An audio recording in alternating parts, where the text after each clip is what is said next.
Welcome to Canadiana Connection,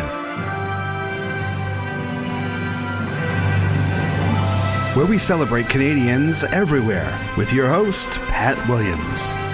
No matter where we spread our branches, our roots remain Canadian. Okay, hello. Hi, RJ. Hi, Pat. How are you? Thank you for letting me interview you for CanadianaConnection.com. I appreciate it. I met you on Twitter.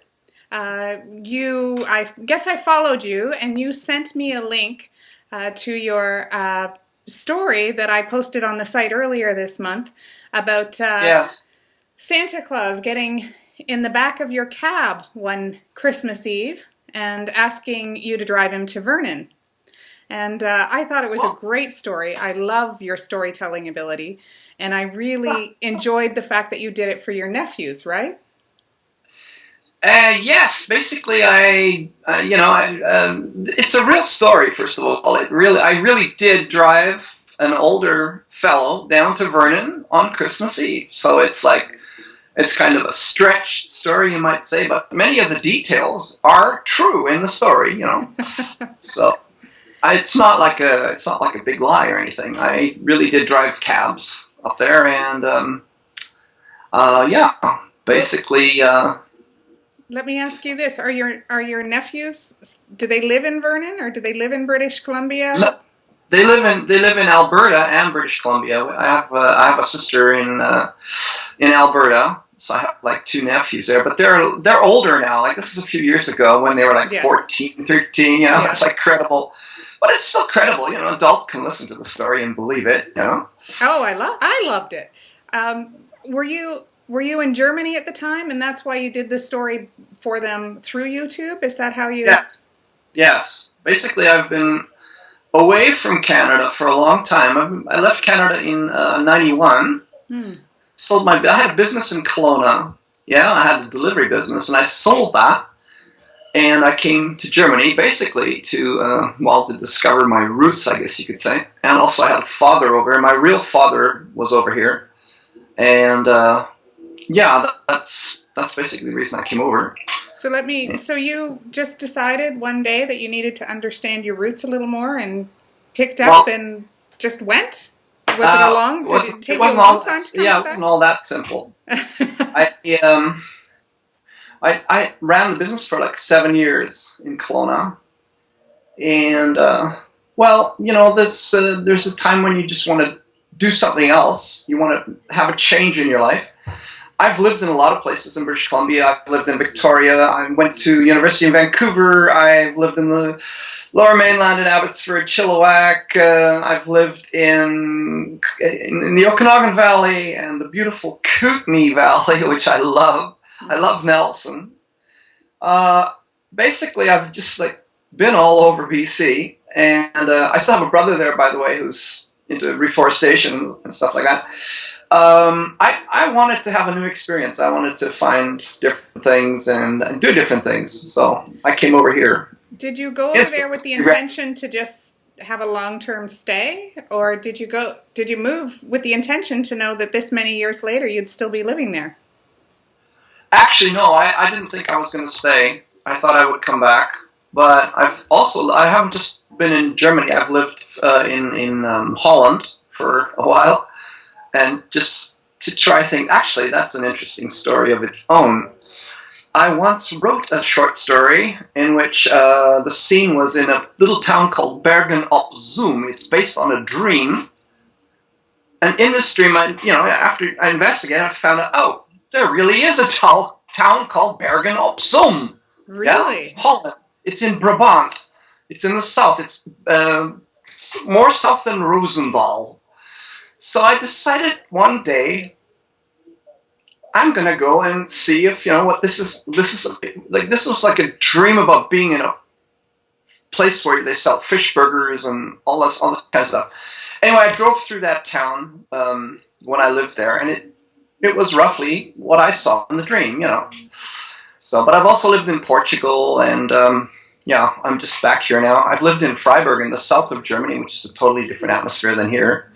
This is like very populated. This used to be really dirty industrial steel, coal, this kind of thing. Mm-hmm. But totally changed. It's becoming more artsy-fartsy, cultural things happening all over the place. So that's from the German side of things.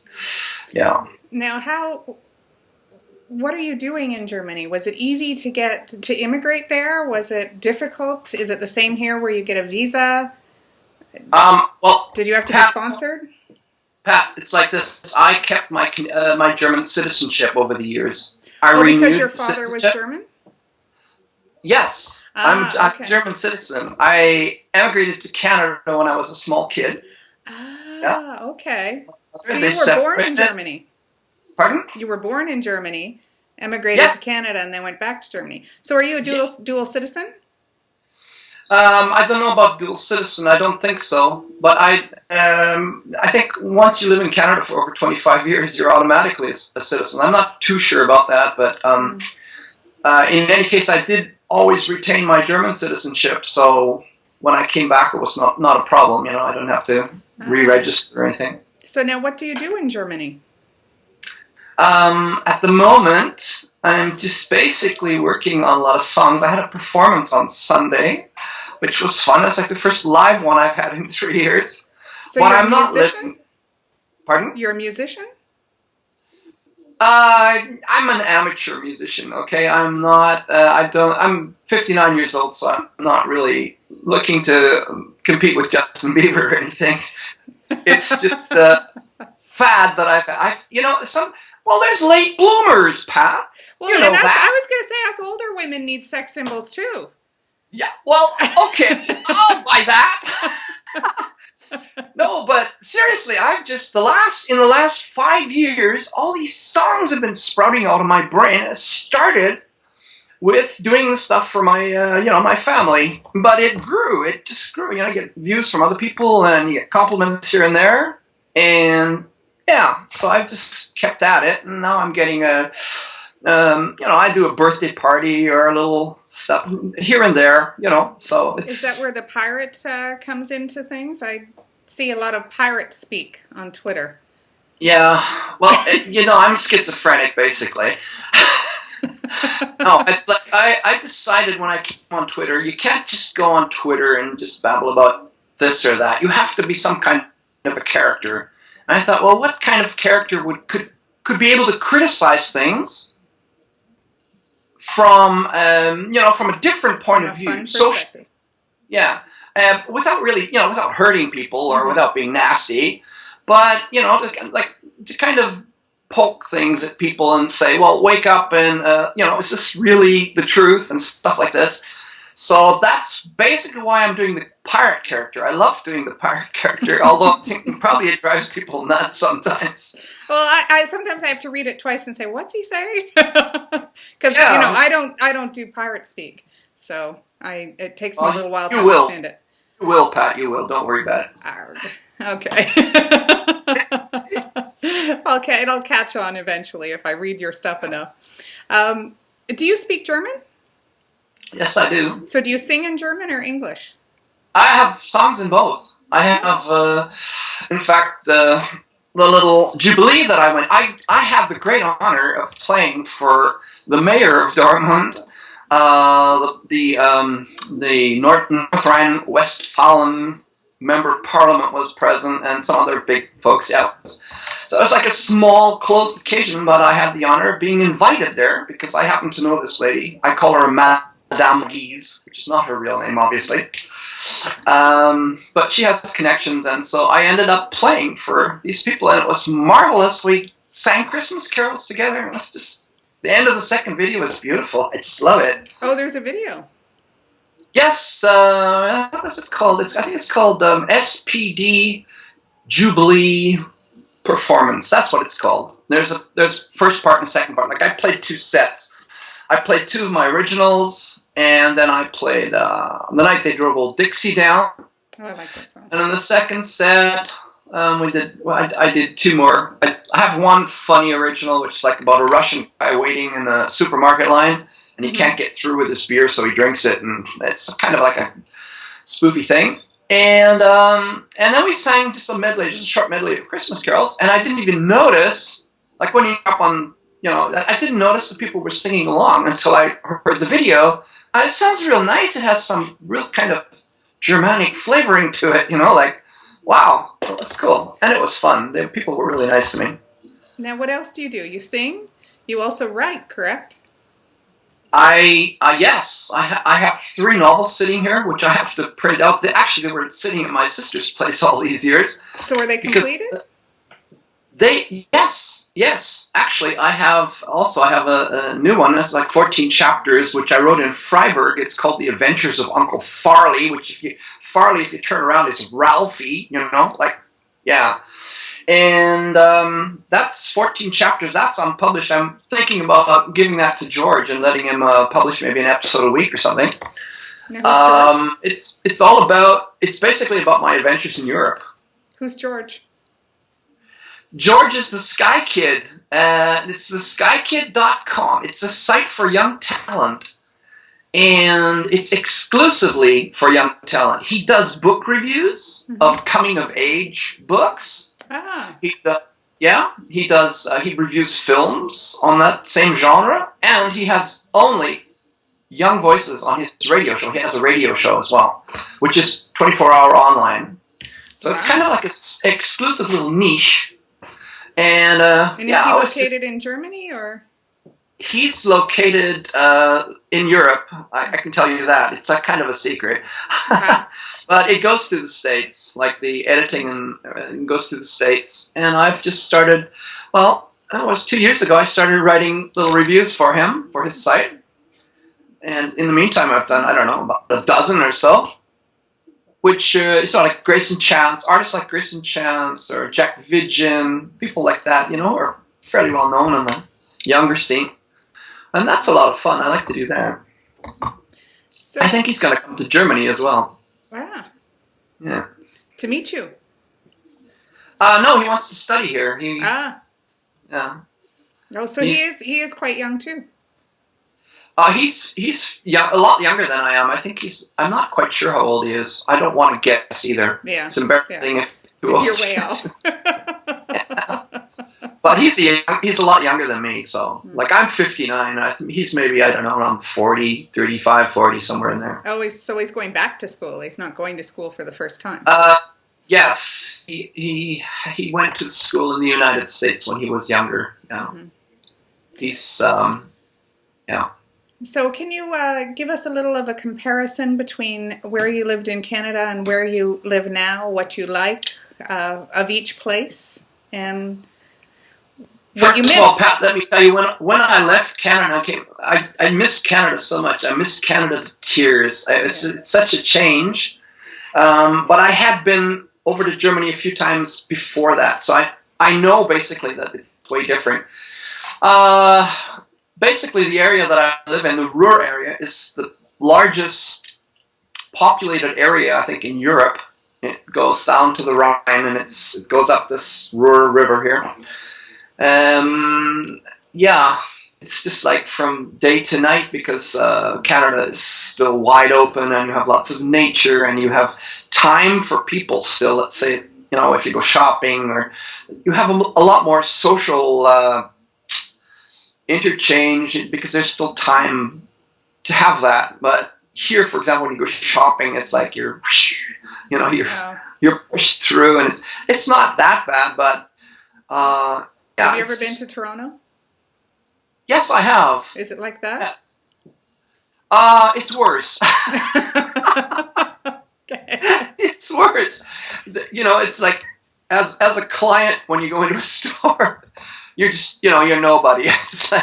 But in Canada, when you go into a store, you're treated nicely. Well, most places anyway, you're treated quite nicely, and you're treated courteously. It's not always the case here. So business is that good that they don't need to provide any customer service? Well, they do, but it's hard to explain. I think possibly because, let's take, for example, a person who's working at a checkout counter, right, a woman.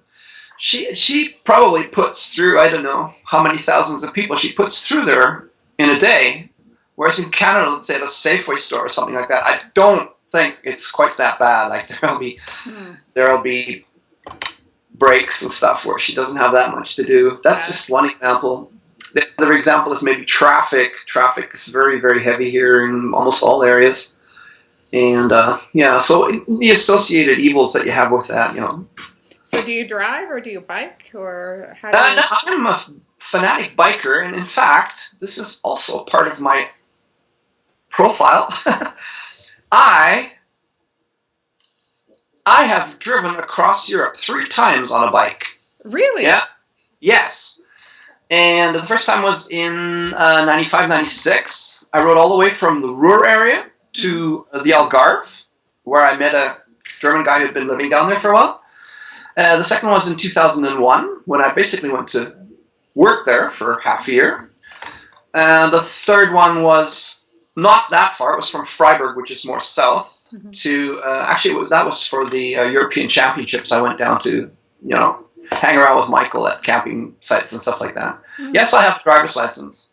I have driven I've driven trucks here, and I've done stuff like that. I've driven beverage things, and but I'm getting a little old for that now. So I do things like collect statistics. Statistics on what? Yes. No, this is quite serious. My last job was in Freiburg for the Tiefbauamt, which is like a construction thing. And my job was to count things: people, bikes, trucks, all kinds of things, with a meter or not with a meter, with a little pad. And it was the greatest job I've ever had. You just sit around and count people, and it's no stress. Absolutely, it was brilliant. Was it a contract job? Is it over? Is that what happened? It was like for a year. It was like a specialty thing. I'd love to do it again though, because it's really a good way to get to know all the different areas and little niches. Mm-hmm. And it was really a lot of fun, actually. I wouldn't mind doing that again. Yeah. Well, is there anything food-wise you miss from Canada? Peanut butter, obviously. There's no peanut butter there? Well, there is, but it's not the same. Peanut butter cups. Peanut butter cups.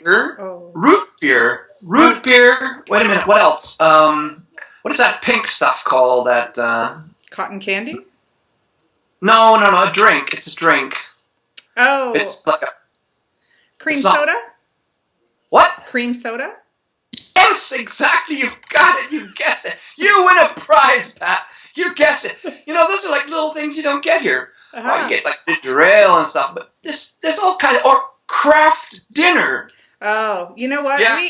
We get craft dinner here in the States, but it is not the same. It's not cheesy. It's gross. No, really? Mm-hmm. Yes. That's special cheese sauce. You just can't buy that here. Yeah. The little things like that. Sometimes you miss it. Of course, culinarish.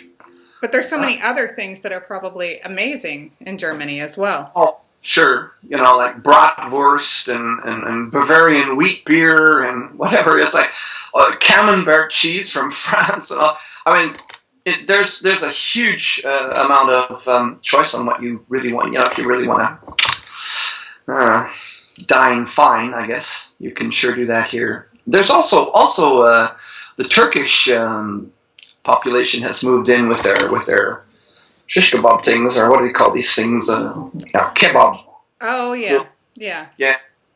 I just get them for like $2.50, something like that, and it's a real meal, and they're healthy. There's salad in it and stuff like that. So yeah. Very good. Well, if people wanted to find you online, where would you like them to look? Sure, online. You know that I love to be the pirate on Twitter, so I have my times when I'm fooling around on Twitter, and that's a good place. I'm on YouTube a lot, checking reactions to my videos. Oh, your videos up, and what's your YouTube channel? Well, it's RJ Mendera. Okay, that's the same with your Twitter. YouTube. Yeah, just go Google RJ Mendera and you'll find me there, because I have like 118 originals or something on YouTube there. So, is that your music? Is that where your music is?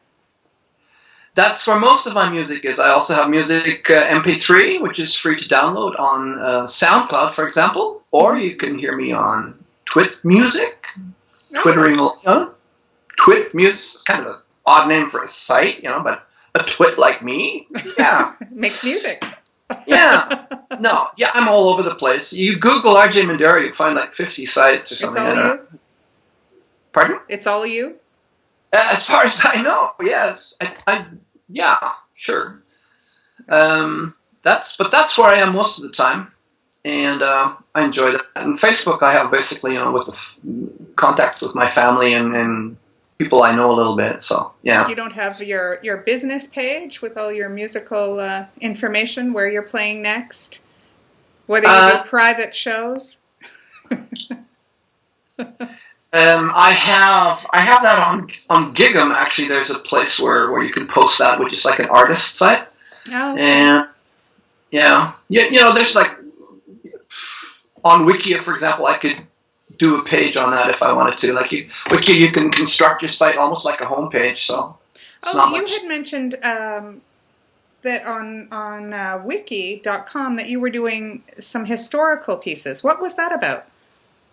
Historical? No, it's not. It's basically just information on my life. You would, for example, if you open Wikipedia, you find information on people's life and what they've done, and that kind of thing. That's basically, I've just done that about myself. Your history. Yeah, my own history, exactly, biography. I thought maybe when you went over to Germany to find out more about your roots, that you had done some family history as well.